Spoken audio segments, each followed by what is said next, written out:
The purpose of journeys is to take people in a specific niche or topic or demographic, whatever it may be, through a sequence of events tailored to them, with the purpose of educating, becoming an authority figure, guiding them, removing fears, etc., to eventually guide them to take an action like join up, purchase, show up to your event, whatever it may be.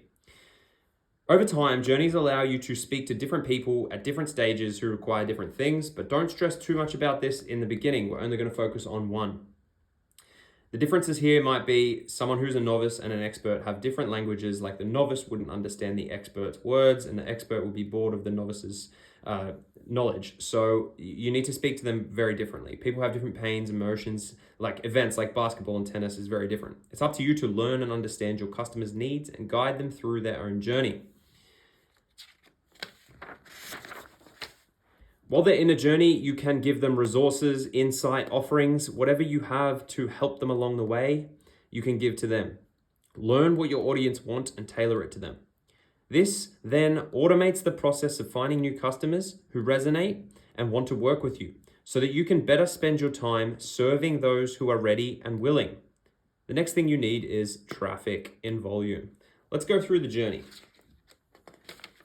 So the good thing about a journey setup is that it does all of the work for you. So you have people on the internet, right? And they're looking for certain things. This guy here wants to learn about indoor houseplants, right? So he's been searching, or you showed up somehow and you said, I know about indoor houseplants. And this guy's like, cool, all right, I'm gonna jump on over and check out this website. So you have a website here, and on that website, it says, sign up to get 10 days of indoor houseplant tips, or whatever. Now he might be interested in that, and in exchange, he'll give you his email address and hit submit. What is then gonna happen is that automated process down in the background will actually send all of that information into a journey. Now this journey is going to be triggered by that information when he joins into the list. And on day one, he's gonna get a nice little email. Welcome, how you doing? Here is how to best water your houseplants. A little video. It might send them to a little YouTube video or something. It can be yours, it can be someone else's. It might be a PDF that you've designed, or something that you found, a relative book, something on Amazon, whatever you may. You don't have to make money from this, you just have to help. Next, they're gonna go into a little day wait. So they're just gonna sit there for a day, and then they might get another email. Hey, here's the best times of seasons to change your pots, to repot your plants. This might send them once again to another PDF. It doesn't really have to. You can put all of the information in the email, whatever it may be. Just give some value. If you are offering something that has fears surrounding it, like they're scared of spending money, taking the commitment, break all of those fears. Really understand what it would take for you to join up to this thing, and then put all of that in this information so you can help your customers take an action. What's that action? The action is your offering, your service, whatever it is that you offer, your service. So your offer for this houseplants might be that you have, a 7-day course where you teach people how to do plants. You might have your own soil line that you sell. You might have your own houseplant store that you want them to buy from. You might have an event where everyone can go out to this event. This is an airplane, and you can all hang out and talk about houseplants, whatever it may be, whatever you offer. It could be coaching, it could be service work, whatever it is. You're trying to guide your people using your journey to making this decision and booking in, right? So you might be thinking, well, what's the purpose of this journey? Let's go through it. So if you have hundreds of these guys that are all interested in the same thing, right? They're going to come through, they're having a look, and they want all this information. But if you have 100 people that come through here, you might only get 3 that actually want to work with you on the day. So out of those 100 people who just want some information, just want to have a look, are just interested for the day, lost interest halfway, out of all of those people, you only got 3 people down here. So now you don't have to spend your time doing all of this, answering all of these questions, and fulfilling all the needs of the customers who are just a little bit interested. And you can best spend your time serving the 3 customers that are interested while this all happens on autopilot and you're building your authority, your brand, everything anyway. That is all getting built in the background on autopilot for you. So you go to sleep on a Friday, 100 customers come through. On Monday morning, you have 3.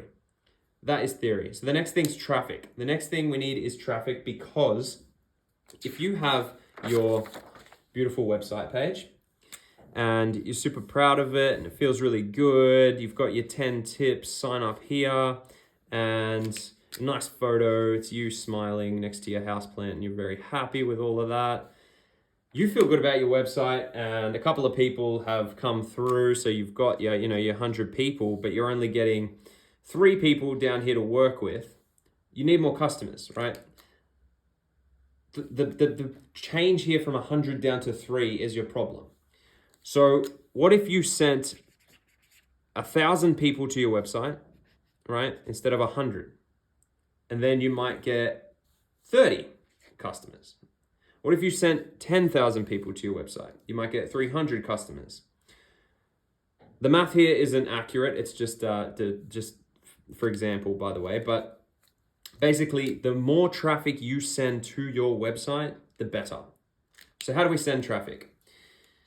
Traffic can come in many forms. You need to think, where are people, right? Most people are probably sitting on their phones. They're going to find you on their phones, right? You can probably find that people sitting in traffic are looking at billboards. This is a way to get people to scan a QR code, right? They might be watching TV. So where are your customers? For instance, people are often on Facebook and Instagram, right? So we're going to use social media. You can use posts. You can use ads. Posts, basically, what you can do is take things from your email sequences, because they're already looking for this information. You can break it down into lots and lots of little posts, and you can post it. It can be on any social media. That can be Instagram, Facebook, X, whatever you want. You can do the same with ads. If you find a post that works, pay for it in ads, and basically you are spending money in exchange for eyeballs. This is the basic way that this works. When you spend money on ads, you are in a partnership with Facebook and Instagram for them to make sure they get you customers. You make more money, in turn, spend more money with them.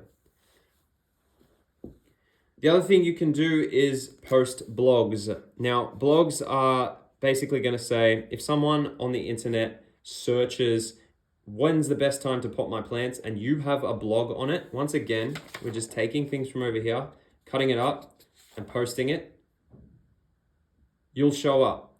And then they'll see your website, they might be interested, they'll sign up, and then they end up in here, maybe become a customer. This is a free way to do it, although you need to think about things like keywords, and it gets a little bit more advanced, but also blogs are free. They're pretty easy and they're quite a lot of fun. So if you're a writer, go with blogs. If you want something like Facebook, Instagram, Twitter, whatever, you can also jump on forums. If you're someone that likes to spend a lot of time on the internet, you can jump on forums and actually talk to people and send them here with your knowledge and information. Different ways to take people out of these different apps, different systems that aren't yours, and bring them into your ecosystem so that you can send them through your journeys, give most people what they want, and turn some into customers.